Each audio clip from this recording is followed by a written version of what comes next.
Good morning, afternoon, and evening, everybody. My name is miahtheking, and people who use selfie sticks really need to have a good, long look at themselves. Today we're taking a look at a game recently released by Blizzard called Diablo 4. Now I know everybody's heard of Diablo 4, and it's a huge game that everyone's looking at right now, so why the heck am I looking at it? Well, didn't you just hear me say that everyone's looking at it?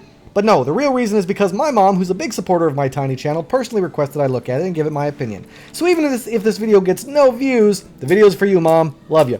Now then, developed and published by Blizzard, this game is selling for $70 American. Now I have a very long history with the Diablo franchise.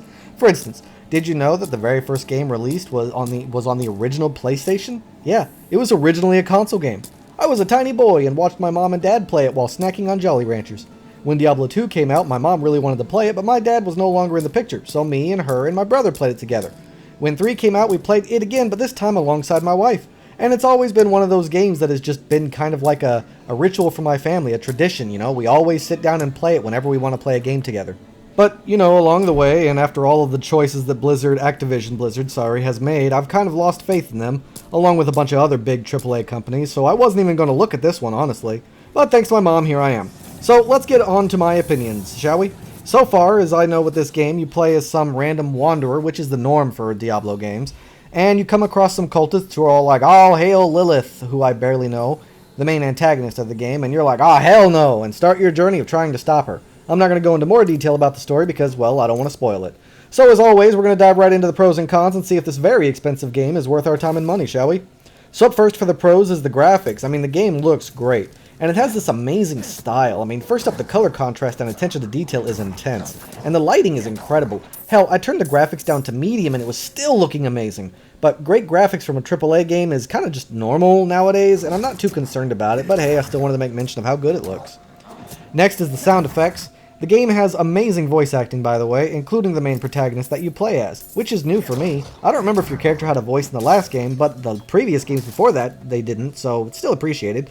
As for the sound effects, they're great. I mean, like you'd expect. That lightning bolt definitely sounds like a lightning bolt, alright. And the music is incredible. I mean, I love the music. It's catchy and it's interesting, but it's also kind of dark and dreary, which fits the theme of this game perfectly. So, you know, overall, the look and sound of this game, they're just beautiful, and it's a pleasant experience on the senses. The next positive I have here is the overall feel and flow of the game, and its overall gameplay, I guess, as well. Everything is smooth, everything works well together, and the game just feels right when you play it. Your character is very precise and reactive, as are the enemies and the natural physics of the game, and the user interface along with the gameplay just makes sense. Overall, everything is easy to navigate, easy to understand, and reactive in time with your commands and navigation. Now, it's not all perfect, and some gameplay is going to be in the negatives, but for now in the positives, I love how the leveling system works, like the skill tree, I like that. I like the character customization in the beginning, like you pick your class and then you get to choose what they look like, so everybody gets to be a little different. I liked our character having a voice, and I love the little mini cutscenes that you'll get as you're playing the game and experiencing the story. I mean, they just bring life and immersion to the game. I like how gold is automatically picked up, and I like how items are automatically highlighted for you so you don't have to worry about missing something. Overall, in a lot of ways, they just made the gameplay more intuitive and reactive to the kinds of things that irritated veteran players of the older games. And last but not least for the positives is the story. As all the Diablo games, the story is incredibly interesting and unique. It's different, it's dark, it's well written, very creative, and just intriguing as all hell, literally. Just like every other Diablo game, I just don't want to stop playing because I want to keep experiencing the story. But that's all I got positive to say about the game. Next up is the negatives, but before that, did you know I have a new segment on my channel? It's called Same Day Reviews. What's that? Well, you make a request on any one of my videos of a game that you're interested in checking out, and then I will review the game and get a video out on that same day. How can I do this? Well, it's really hard. But if you don't think I can do it, then test me, and I'll show you that I can. The only exception to this is if I already put out a video that day, then your requested video will release the following day, because, you know, I'm not a machine. Alright, on to the negatives. The first is stability issues and overall broken game. I don't think I need to mention the awful crashing and freezing that was first experienced with this game. I personally suffered from frame rate dropping issues to freezing issues while playing it, so it's clearly still suffering from some stability issues. And that's not all. Here's a bigger problem. My mom purchased the big old deal, like she purchased the big deal with the pack and everything that allowed her to get a mount along with some platinum, but she can't even access them. I mean, what the hell? Why not? She paid extra for this shit. But the game just won't let her activate them. It tells her it's because of her graphics card, but that doesn't really make any frickin' sense to me. I have never, in all my years of gaming, known a game to withhold downloadable content that I frickin' purchased simply because of a graphical error. Now, I'm no game designer, but something about that sounds off to me. Even when she lowered her graphics to the lowest, still, they wouldn't let her access her stuff. I don't understand. How can they sell her this stuff without a definitive answer about whether she can even use it or not? And if she can't because of their poor advertising, she should be allowed a refund. This is the kind of BS that is irritating me about this game, and it's something that all AAA games suffer from. And hopefully they'll fix this stupidity soon.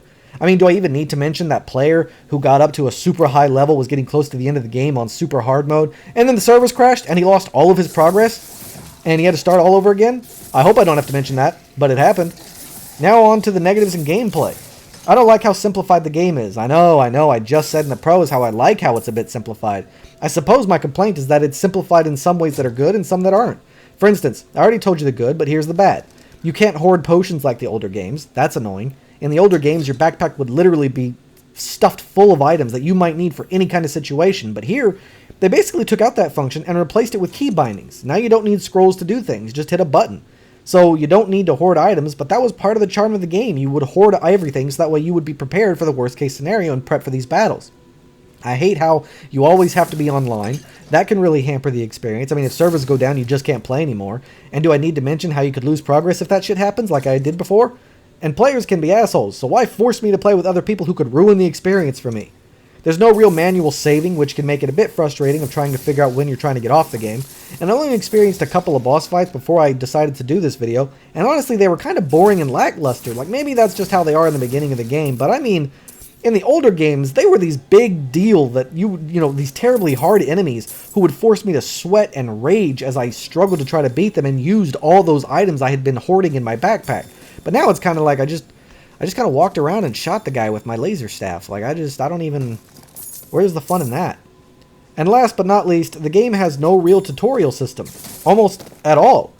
Actually, now that I think about it, I don't think there even is a tutorial. Now, it might be easy for me to navigate and play the game and learn it simply because I've played every single Diablo game ever, but what about the newer people who don't know or understand? It might be a bit of a turnoff with the game not teaching them anything.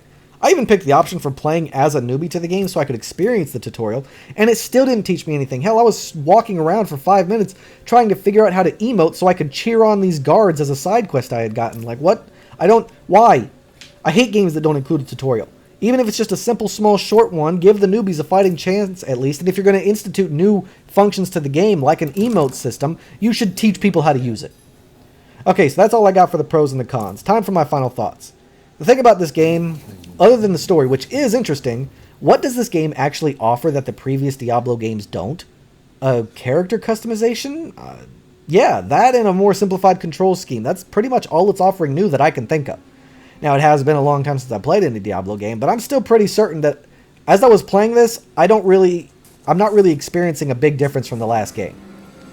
Now, that's not to say that the game isn't good. The game is actually really good. It's interesting, it's fun, it's engaging. And I'd have to say it's definitely an above-average game, but it's just not some next-gen awesome game that everyone has to try. Like, you gotta play it or you're gonna miss out. I mean, if this isn't normally your kind of thing, then you can pass on it and you're not gonna miss much.